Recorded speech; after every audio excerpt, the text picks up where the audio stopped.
This conference will now be recorded. Well, good morning, everyone. For those of you that don't know who I am, I'm Wayne Mitchell. I have the privilege of being president of the Nacogdoches County Chamber of Commerce. I want to welcome you folks to, I believe, our 27th COVID-19 conference call, stakeholder conference call. And first of all, I want to thank everybody for taking the time to dial in to be a part of this program here today. I do want to let you know that the media is on this call, not surprisingly, in view of the fact that the focus of this conference call today will be the media. We would respectfully ask everyone to put your phones and your computers on mute. There will be an opportunity to ask questions at some point. Just to give you a little bit of a background as to, we have found in our communication strategy at the Chamber that it's been challenging at best to identify and to distribute information that is relevant, that is accurate, and in this very changing COVID environment, we found that the best thing that we can do is go to the most reliable resources we can find, and with the partnership between us and our media partners, both of which are represented on this call here today, we attempted to disseminate the best information possible to our members and the communities that we serve. So having that challenge at the Chamber, we thought it would be really interesting to talk to our media partners to get a sense of what they've had to deal with in this very rapidly changing media environment. Today, I'm absolutely thrilled with the panel that we have here today. There are three colleagues of mine that I have the privilege of working with on a very regular basis. They've been unbelievably helpful in disseminating the information to our communities, and have kept us informed about issues that we should be sharing with our own members. I'll introduce the panel, and what I'd like to do is continue the format we used last week on the real estate market. I have a series of questions that I would invite the panelists to respond to, and they're three very talented people. One is the producer for KTRE. I've known Donna almost since the first day that I arrived here in Nacogdoches, and can honestly say that that she's been unbelievably helpful to the Chamber in getting our messaging out and helping us promote our events. And during the COVID environment, certainly she's been unbelievably helpful informing our members about this very changing issue. So the first person I will introduce is Donna McCollum of KTRE. The second I would like to introduce is Josh Edwards, the managing editor of the Daily Sentinel. And unlike Donna, Josh has been very, very helpful on so many different fronts as well. And it's great to have Josh here to kind of give us a sense of from an editorial and from a reporting standpoint, what it's like to deal with this very complex issue.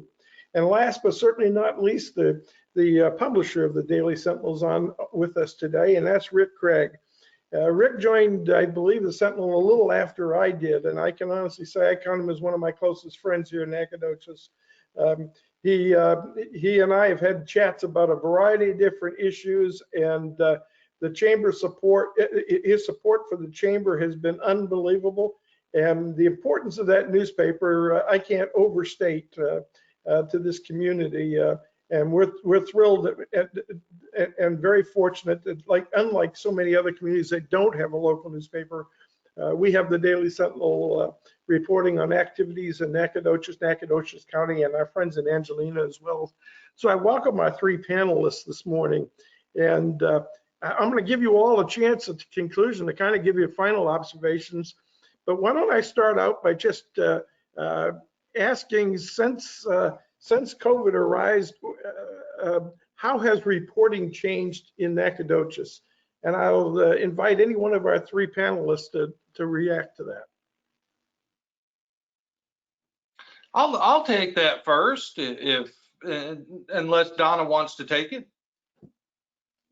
Hey, I will say, please start ahead and then I'll follow afterwards. Okay.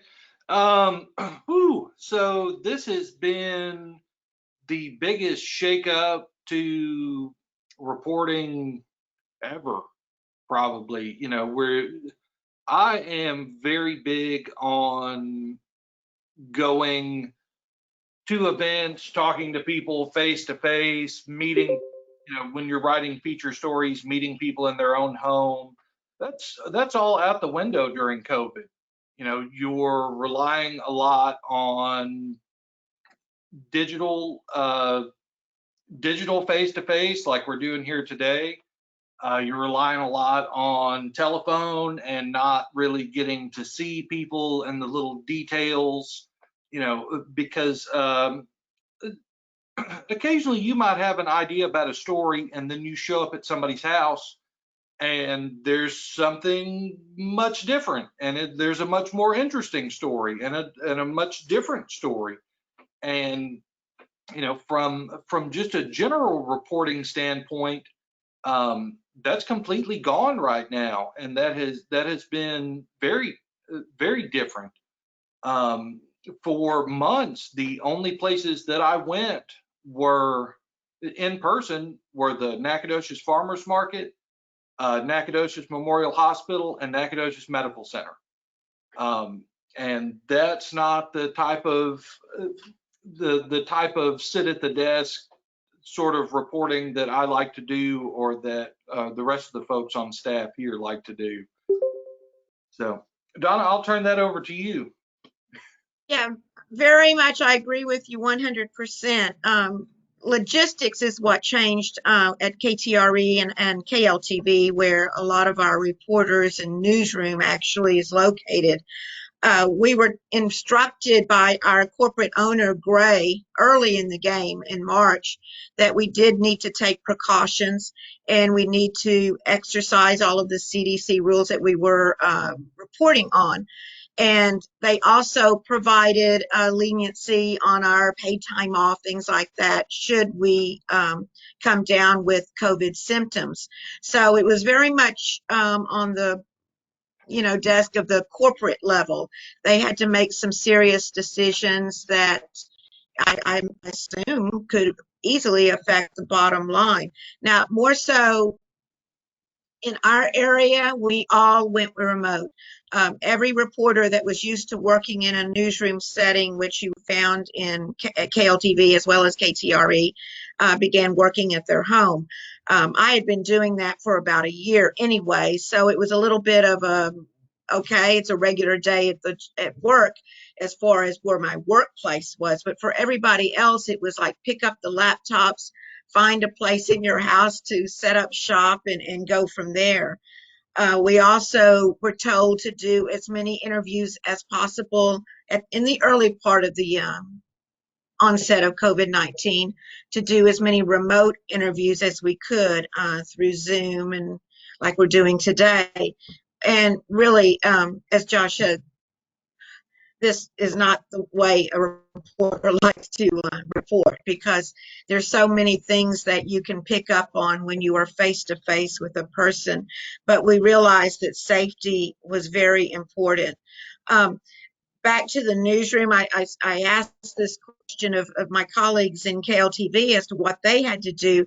Well, they sent everybody home. The ones that had to stay, the essential newsroom people, they created space within the newsroom. So everybody had kind of their cubby hole at the main studio.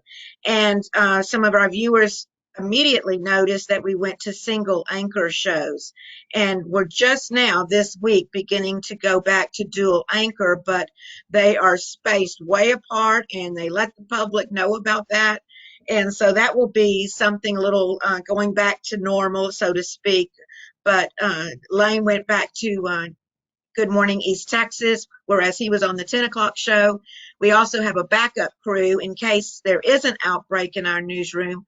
a plan for people to come in and fill in for us. So it's a lot for managers to think about, and reporters need to take the precautions so they don't need to be put into place. Thank you, Donna. Rick, from the business end, how has it changed? Well, we had to make some pretty drastic moves early on. You know, sure most of you know, we went from 5 days a week to 2 days a week, and started using the postal service. And that was done to, you know, cut our costs as best we could and still maintain the content that we are. And, you know, what we've done with that is we're still producing the same volume of news we were. We're just putting it out in the 2 issues. We're also putting more information up on our website. We also go ahead and break news on our website before it goes in print.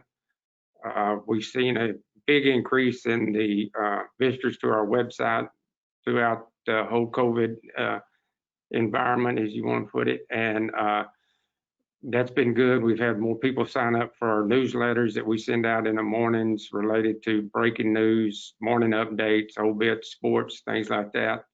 So we've seen an increase in our digital footprint through all this. We've done similar things that they did at the TV station, that all our employees are more separated. When you're out moving around in the office, we wear masks because, you know, we have a small staff. And so, you know, if we lose one person, that can have a huge impact on us. But we've been very fortunate that we've been able to keep COVID at bay in our office, and we do everything we can to continue that. Well, thanks. That's some really helpful information. When it comes to reporting on COVID, is it difficult to determine what's good, relevant, or reliable information? Donna, why don't we start with you? Okay. At first, at the onset of COVID-19 in March, I would have to answer that as yes. Everyone was learning together. The reporters were learning together, the people we spoke with. There were conflicting reports on outbreaks, and there was a reluctance to release and confirm findings were some of the issues that we dealt with. Now there appears to be a uniform reporting method, which really has helped. We had conflicts with what the state gave us one day and then what the local people gave us the next day. And now there is a uniform reported method that has really helped. And that problem, you know, just isn't the issue that it used to be. And as things began to close down, I noticed that there was a lot of emotion stuck with the story. There was fear, and even in some aspects, there was anger. And while those emotions tell a good story and is certainly part of the story, it can also muddy the waters. So you've got to kind of keep that in check so that what you're reporting is not distorted. And as with any story, COVID-19 or anything, you want to look at the total picture. And that was really important, I believe, when reporting COVID-19 stories, because it was, like I said before, it was just so new to everybody, and you couldn't help but have emotion with what you were going through. So, but I think things have eased up. We're more informed. The doctors know more about it. So we're able to give a more balanced report, I believe.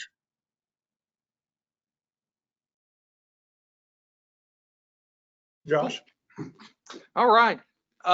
So I agree with what Donna had to say, absolutely, and could just echo the same thing. But what I want to kind of shift gears on this one and talk about how people have responded to the COVID reporting. It has been very divisive. You know, you had a very large segment of our readership who comments online toward the beginning who did not believe that there was any sort of pandemic at all. You still have a few of those people, not nearly as many, but every piece of information that you try to provide them, that certain segment of the population, they would come up with an irrelevant and debunked piece of information back, like that somehow proved their point. And it's been very difficult to get people to take this issue seriously. Interesting. I've got to tell you that we certainly experience the same dynamic. I characterize them as the believers and the true believers and the non-believers as it relates to COVID. And I was surprised at how diverse the opinions were about the threat from this pandemic. Rick, Which points out to, which Go ahead. points out to me just how important it is to remain balanced on it. I haven't really had that experience. I know that there are people out there that think differently about COVID-19, and you have to create that awareness when approaching a story. But it's so important when you have that sector out there is to find the reliable sources and stick to the facts as close as possible. I mean, that's on a story like this, facts, well, on any story, but on this one particularly, the facts speak for themselves. Well, and this is a good transition to the next question, Donna, and that is, what has been your most reliable source of information locally, statewide, and nationally since this thing occurred? Any one of the three? Well, I'll get going on it. Most definitely our local people, but I start my day really before I jump out of bed, reading some of the major newspapers, national newspapers, as well as the state newspapers, because so many times those stories are out there and can trigger an idea of what you want to ask locally. And you can localize so many national reports that are out there and find out if it's true here in your own area. But my go-to source are definitely the local people. That was the smartest decision, I believe, for the city and county to work together from the very beginning in developing a spokesperson. And it was tough for them because, as I mentioned earlier, their information conflicted with what we were getting out of Tyler. But they continued to work things out. They let the state know, hey, we need to get better on this because we've got local media that's asking some pertinent questions and we need answers for them. So I think our local people, and they also did not mind, like when they didn't have the answer to a question, they would spend some time to help me find the answer.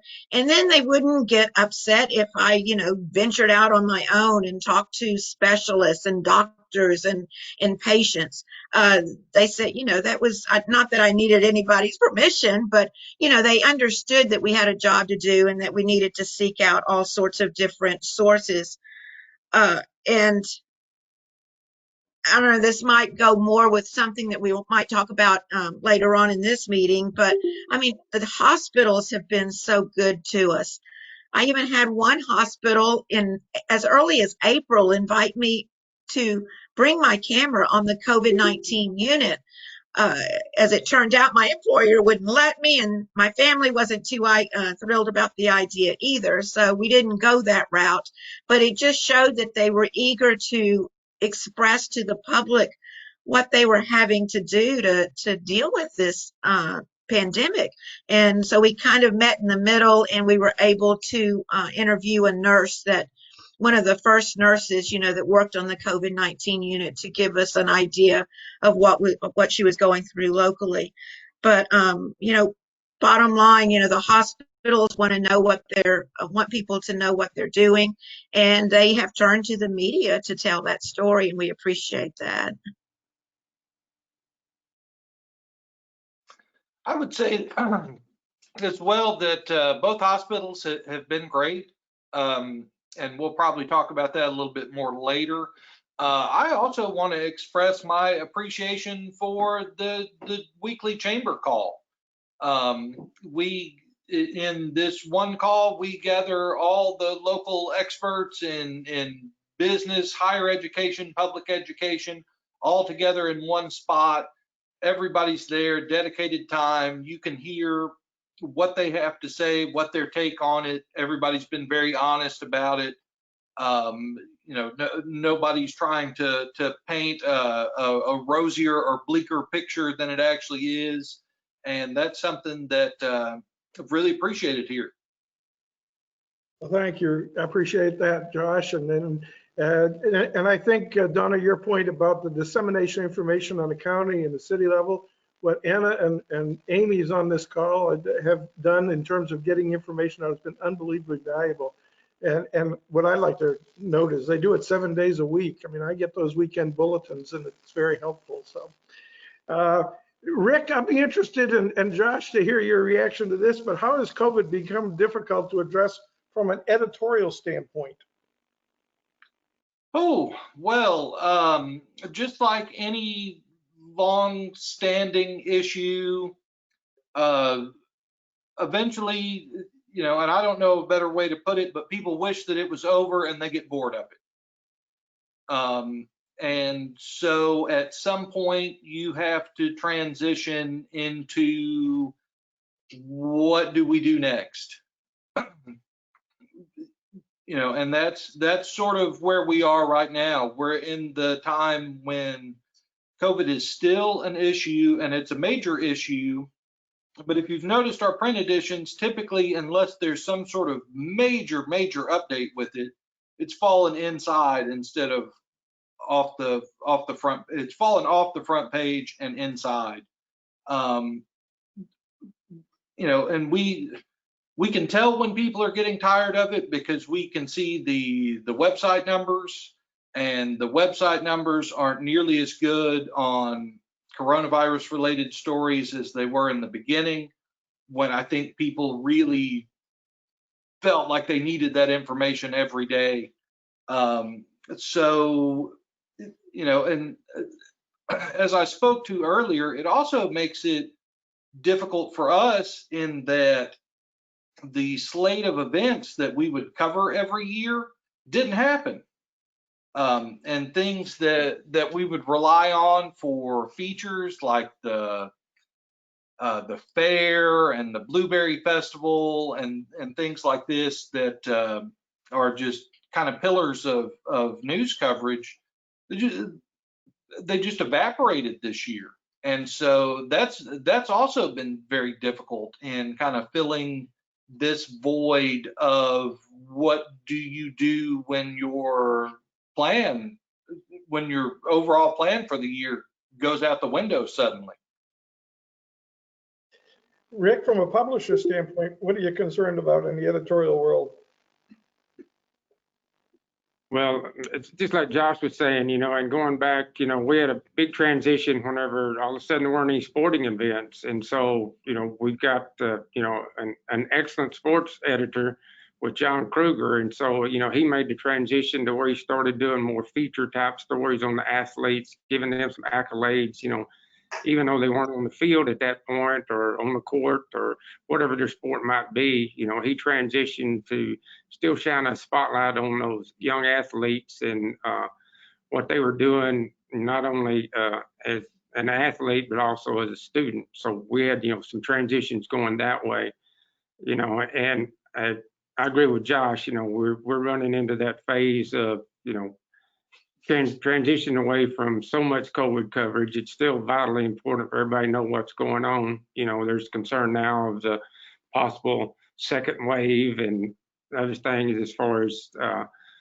might be going through in the next couple of months. But it has been different as far as, you know, trying to pick up the pieces of, you've been so focused on something so much, so long, and now then we're having to transition and kind of looking at, you know, some of our beats and what we're covering, and we may be covering different things from now on. We don't know, but you know, we're adapting and moving forward and making changes just like every other business is. Thanks, Rick. Donna? Well, you know, I'm see the changes and the transition right now, but when we pitch a story, the first question they try to answer is it relevant? And every story since March, except for two, that I've done, and I do at least one or two a day, Monday through Friday, they have been COVID related. So it's still very much relevant. My concern is that we'll get in the car alarm syndrome where, you know, you'll just go in one ear and out the other and do nothing about it. But I think that it's still relevant. We just have to find new ways to tell the same topic so that people don't let down their guard and they realize the seriousness of this. But you know, even when I did, Josh mentioned the Piney Woods Fair, even when I did the Piney Woods Fair story on Friday, it had a COVID angle to it because of all the changes that they had to make. So whether you go into a story thinking COVID or not, it usually pops up somewhere or another. And it might be that way for months to maybe years to come. We don't know. So based on what I'm hearing here, there's somewhat of a COVID fatigue out there that Yes. some folks are experiencing. So I think we can understand that. You've answered the next question I have. The last question I have is, what would you like to see improved to help you folks report accurately on the pandemic? Donna, why don't we start with you?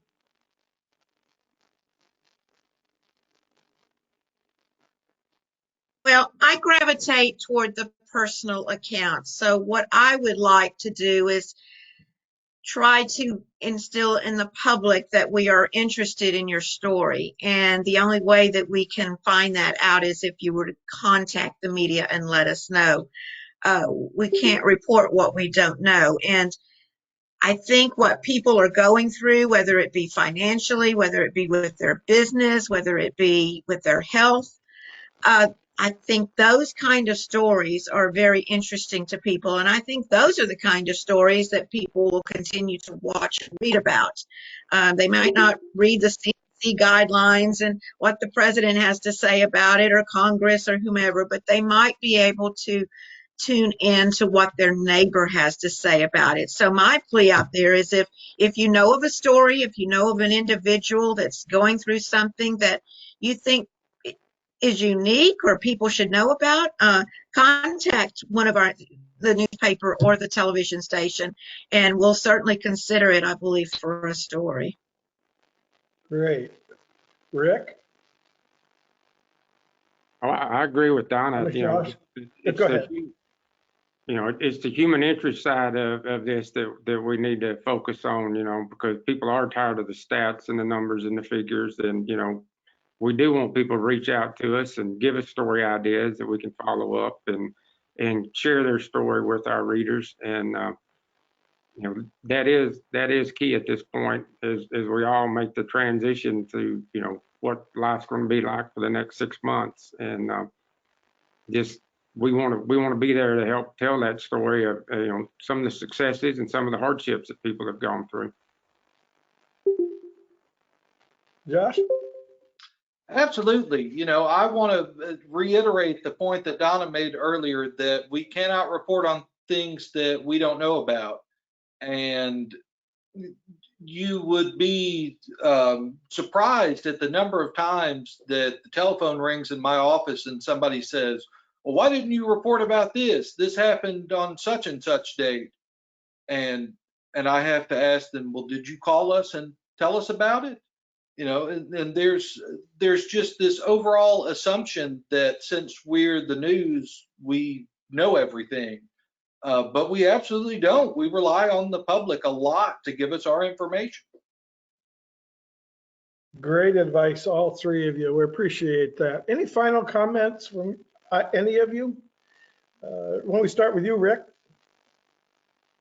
Oh, I'm going to echo what Josh said earlier. These conference calls have been, you know, a source of great information, you know, and all the information we've gotten from the city and county has been, you know, very beneficial. You know, Amy's been staying on top of all that, and we really appreciate that. And, you know, the great sense of cooperation between everybody has been very beneficial of getting the information out to the public. Well, appreciate those comments, Rick. I will tell you, though, that these calls without people, the stakeholders on this call participating, it'd be an empty shell. Our job at the chamber is to coordinate it, but you folks provide the essential information. We appreciate that. Josh, final comments? Oh, just, what Rick had said there, we definitely do appreciate these calls, and we appreciate everybody's cooperation, and we know that these are difficult times, and we're gonna get through it and tell the story of how we got through it. Thanks, Josh. Donna? Well, I can always say that on Tuesday, I'm almost always guaranteed a story thanks to these calls, or a future story, because I don't know what your plans are after COVID-19. I would hope that you continue to do something like this, because I think it's so important to have this kind of roundtable discussion, give people updates, and it lets the public know that these organizations are busy, that they're doing something, for their community. And I think the newspaper and the TV station and radio is not represented here, but I think all the outlets are eager to tell the community story, and just keep us in your contact so that you can quickly call us when you know of something that we should be reporting or know about. Well, thank you, Donna, and thank you, Josh, and thank you, Rick, for your participation today. I will tell you, there has been several folks that have come to us and suggested that once we transition from the COVID environment, that we continue to do this, because it also helps those of us that perform, different roles in Nacogdoches to coordinate our agendas and to eliminate duplication, and at the same time disseminate information. And without you folks doing what you're doing in the media, we may have 50 to 75 to 100 people on a call, depending on the call. But I go to sleep at night reminded that because of your good work in the media, literally thousands of folks have the opportunity to hear and to read what's going on, and we couldn't do it without you. So I can't thank you enough for the role you play. And anybody have any questions of any of our panelists? Oh, come on. Somebody wants to know what it's like to work in the news business. Well, apparently you've answered all the questions, Josh. And it was really fun. So. It was really fun being on the other end of the microphone and the tablet for a change, and asking you guys the questions. So this has been fun. Thanks again, Donna, Rick, and Josh. Appreciate that. Thank you. We'll begin our weekly reports, starting with the president of Stephen F. Austin State University. Would you welcome Dr. Scott Gordon, please? Good morning, Dr. Gordon. Good morning. How is everybody? Hearing nobody responding, so I will think you're all pretty good. Things are going well here. Not a lot to report on today. Just an update on our COVID results. Currently, we have 19 positive individuals on campus, 18 students and one faculty staff. We do have, as you know, 200 isolation beds. Right now, only 8 are being used, and that has been pretty typical as we've gone through the fall semester. So knock on wood, things are pretty steady. We have slight oscillations each week, but things are kept in check. We're in the process of preparing for spring semester, which will look a lot like fall semester, in the sense that we will have a lot of online, hybrid, and socially distanced face-to-face courses. And we will have additional 8-week options for students. And right now, we plan on keeping the calendar as it has been established. And we, again, hope for the best. We've been pretty pleased where we are, and the steady nature of how we've been able to keep things in check. Well, thank you, Dr. Gordon. And again, thanks for all you're doing over there. And we realize how busy all of you folks are in your schedules, and taking time to join this call every week. We really appreciate it. Thank you, sir. We'll next hear from Larissa Philpott, the president and CEO of the Nacogdoches Economic Development Corporation. Good morning, Larissa. Good morning. Sorry about that. I had to turn myself on there. So just a quick overview of the governor's latest executive order. I hope that you all have seen that. We fought for our business community because the previous governor's executive orders were based on the number of COVID patients in the hospitals as a percentage of all of the patients in the hospital. And that was a difficult number for the Nacogdoches community to meet. The governor's office wanted that number to be below 15%. And here in our trauma service region, we don't have a lot of specialty hospitals that increase the number of non-COVID patients. We've got, people getting hips replaced and having babies, and just your normal hospitalizations. And so we regularly were bumping up above that 15%. Since then, the governor's new order changes that metric so that it is the number of COVID patients as a percentage of hospital capacity. And that works much, much better for us, because if you look at those numbers, I think we're around like 7 or 8% in our trauma service region today. And so that works well. That shows that we've got excess capacity. It's still measuring our COVID activity. So we felt like that was a good number, and we're happy about that, because that does regulate our business occupancies. Bars and restaurants either maybe were not allowed to be open if they exceeded the governor's threshold, or they were at a lower capacity. And so here we are in the good range, and our bars are allowed to open, and our restaurants can be at 75% capacity, which is helpful. Another note, in case you haven't heard, our sales tax was up again, up 7.8% for the city, which is phenomenal. Even in a non-COVID year, that's a great number. So keep shopping NAC first. I know it's Amazon Prime Day today, so make sure that if you are doing that, remember that those sales tax dollars do come to Nacogdoches. But more importantly, shop locally. Support our local small businesses, because while our unemployment numbers are trending down, we still have a ways to go. We're still close to 7% for our unemployment numbers. So please, please, please shop first so that our local small businesses can keep folks employed. The state of Texas, a big thank you to the state of Texas Division of Emergency Management.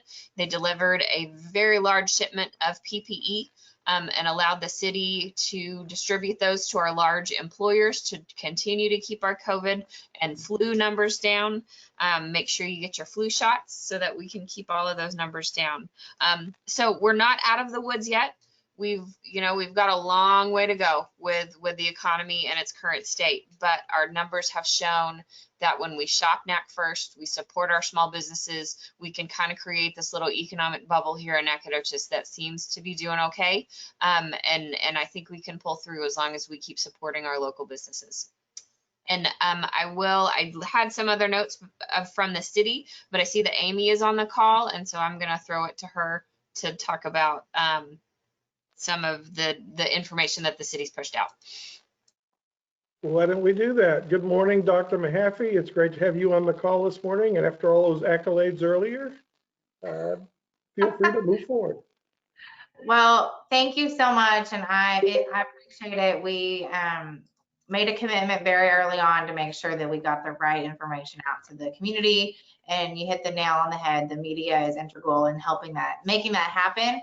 I think when we cast a wide net and we, get all of our local media plus our own media channels involved, that we can hopefully reach everybody, and that's ever so important when it comes to keeping people safe. And so I am very appreciative to all of you as well.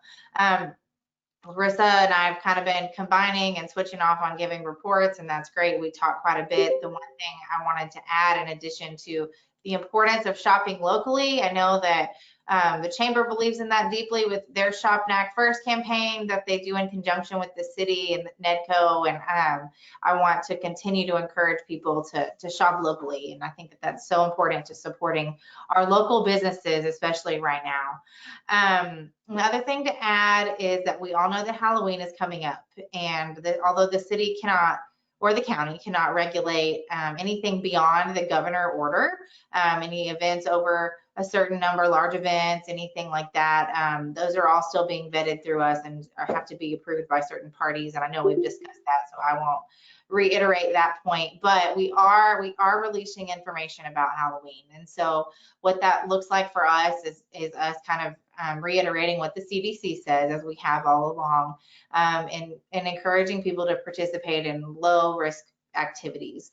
The high risk activities include trick or treating, and includes any sort of large event that has a crowded group of people indoors, anything where you travel with people that you don't know to go to fall festivals that maybe they're happening in another community, haunted houses, things like that.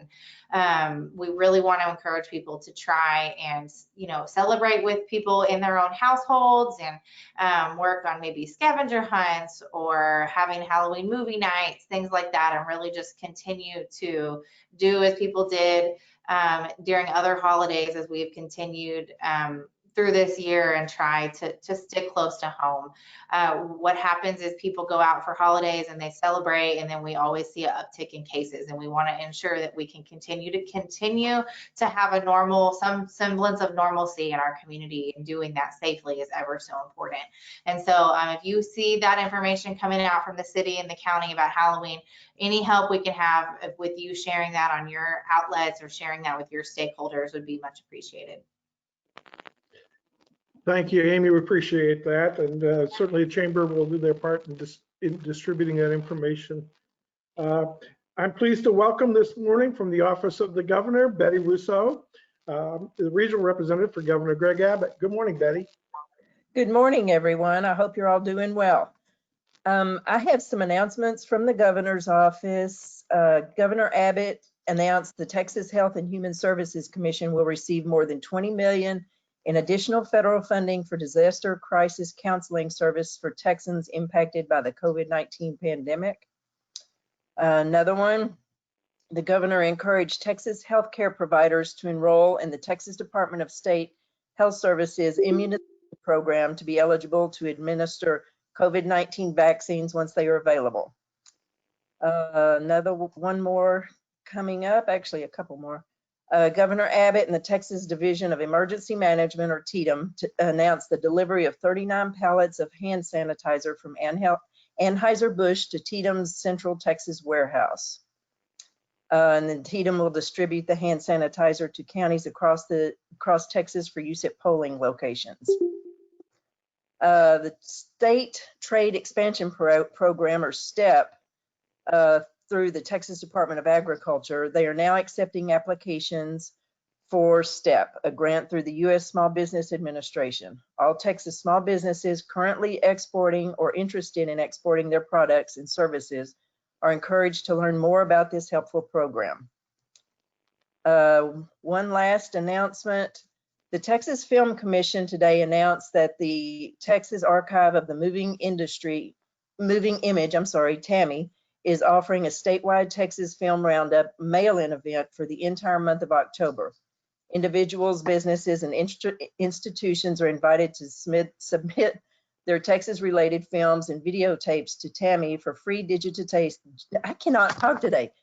Digitization in exchange for contributing a digital copy of their materials for possible inclusion in TAMI's original archive. There will be a couple more Governor's Small Business Webinar Series events. The next one will be Wednesday, October 28th at 1 o'clock.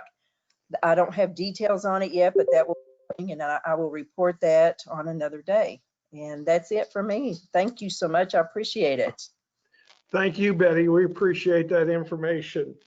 Representing the NASD, Les Linebarger, are you on with us this morning? I believe they have a board meeting this morning, so Les may not be. And I don't know if Aaron is on. Yes, I'm on. Les is not on. I can answer any questions, but I don't have like an official announcement from Les. So we assume everything's going well at the NASD. Awesome as always. Yes. Well, that's good news. So we had the pleasure of hearing the superintendent a couple of weeks ago at the Chamber's Eggs and Issues, and it's wonderful to hear his vision for the system, and we're indeed fortunate to have him and the talented folks around him. And we thank you folks for what you're doing. Representing the hospitality industry, coming out of a very successful drive-in theater event, would you folks welcome, please, Sherry Morgan. Hello, thank you, Wayne. Yeah, this last weekend on Saturday, we did partner with Nacogdoches Public Library and their National Big Read grant project, and showed Oh Brother, Where Art Thou? Oh Brother, Where Art Thou? As our inaugural Nac at Night drive-in movie, and it was incredibly successful. Big kudos to Joanna Temple and to Ashley Morgan in our office, as well as our community partners, the Civil Air Patrol, the staff at R.L. Mangum Airport, Chilnac, who was a very generous sponsor that helped us move this project forward. And hopefully, if the powers that be, everybody, the community played great. People were COVID compliant. It was really just a textbook perfect event, and we would love to emulate that and build on that success moving forward, to give us sort of a break in the monotony of our lives in COVID and a throwback. We are going to make some adjustments here and there, make some of the tickets available offline for those people that aren't comfortable or aren't familiar, to secure tickets online, sort of level the playing field, and and a few other tweaks here and there, but look forward to more of those as we move forward. But again, if you see Joanna or Ashley, be sure and give them a big pat on the back, spare change, whatever you got. But they worked hard for that, so it was well-deserved praise for them. I did want to give you some information that we've received from the industry. Despite growing pessimism in recent events, American travelers' health and financial concerns do continue to decrease. So we are seeing more people travel. The perceptions of travel safety and confidence in traveling safely and readiness to travel continue to improve. Nearly 80% of people polled have at least tentative trip plans. Discounts and price cuts that we're seeing in the tourism industry can motivate travel more so now than at any other time in the pandemic to date.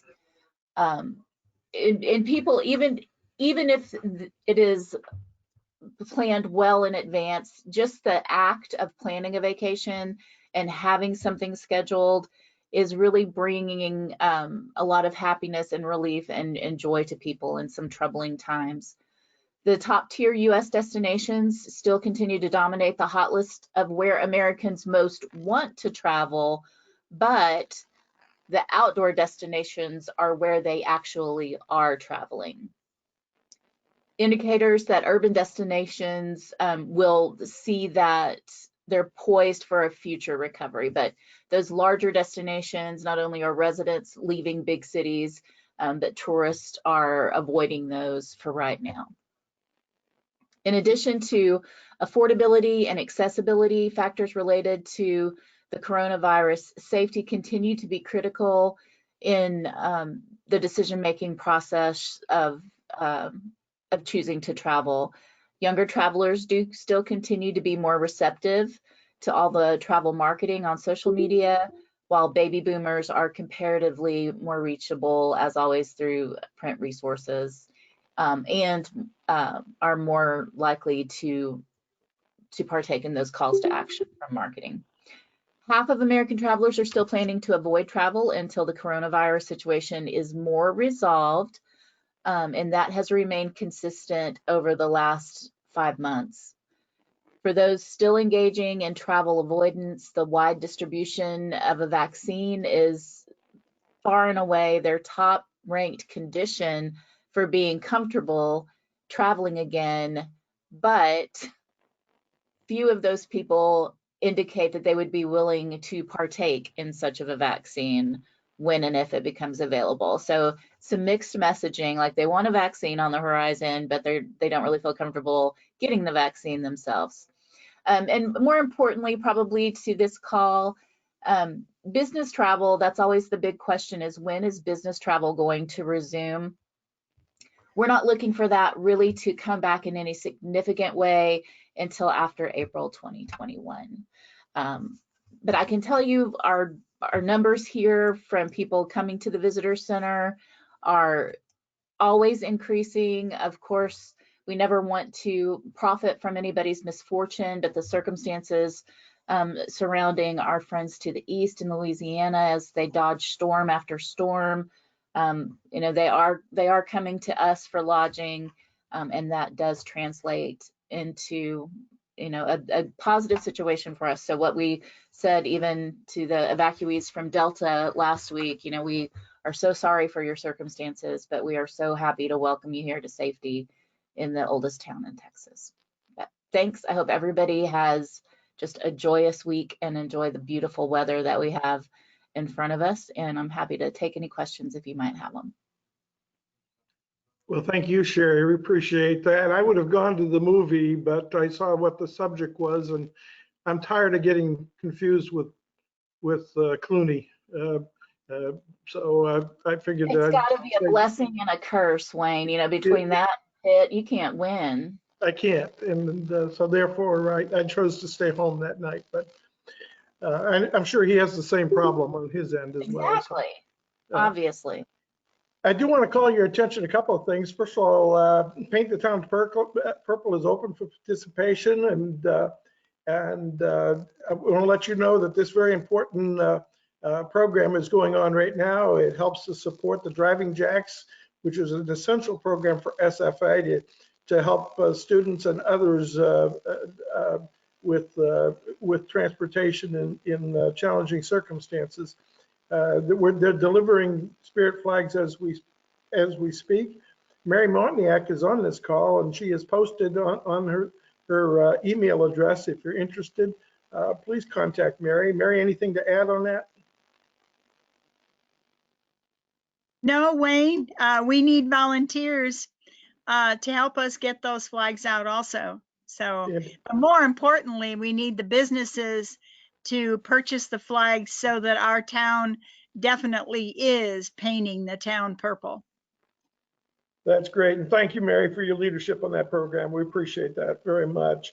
Nancy Wyndham, you have an announcement to make. You want to jump in here, if you would? I'll make it very, very quick. We're still, the regional partnership is still working with the University of Texas, the IC2. We're going through these intense exercises. The end results will be a COVID-19 has affected the businesses, the industries, the citizens of all communities in Texas, with an emphasis on rural Texas. So we're really looking forward to that. I'll send you a link, a news out of San Antonio did a report. I'll send that back out. I think, Donna, you should already have that link. We just ask that people, if I reach out for some input, that's very important. Kelly, you helped out some things, so I appreciate that. It's important that we have a plan moving forward. So I'm looking forward to that. Mark your calendars for November the 18th. That's a Wednesday. We're having our virtual annual summit. The highlight presentation, an hour and a half, is on broadband with Lonnie Hunt and DEDCOG, and then Connected Nations Texas with Jennifer Harris. And then, of course, we'll have our legislative panel. It will be after the election, so it should be a good, interactive and spirited panel, as they always are.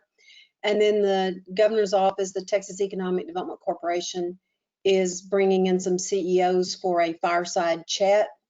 We're going to be recognizing each county will have a do-gooder.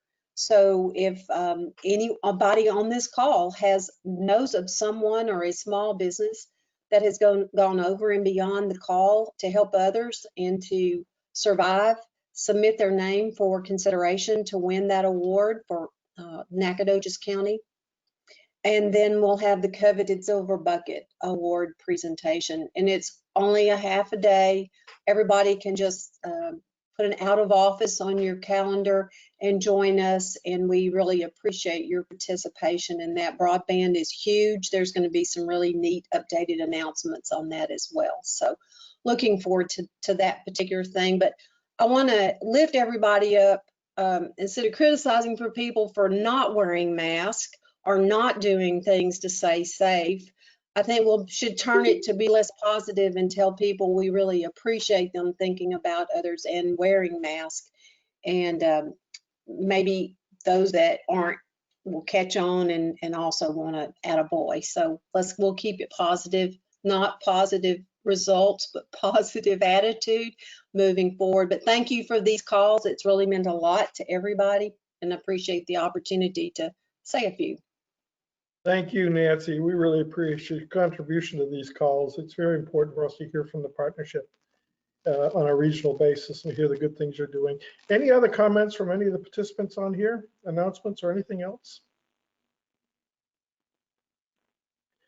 If not, I'd like to let you know that the Chamber has an event this week. On Friday, we'll be having our Blueberry Golf Bash. We'll be practicing extreme COVID protocols during it, but hopefully we'll execute a very safe and fun event, allowing for some networking opportunity and for folks to get out and enjoy the fresh air in beautiful Nacogdoches County. I want to thank again our media panel, Josh, Donna, and Rick, for their help today. I can't tell you how much we appreciate that information. Thank all of our participants, not just those of you that presented this morning, but those of you that took time to join in. It was really, it really is great to see so many folks tune in every day, and we thank everybody for their participation. Please have a safe and prosperous week. Thank you very much. This concludes this call.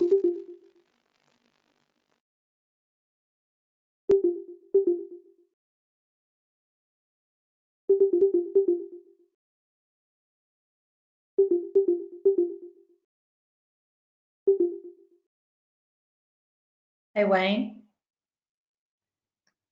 Yes, Kelly.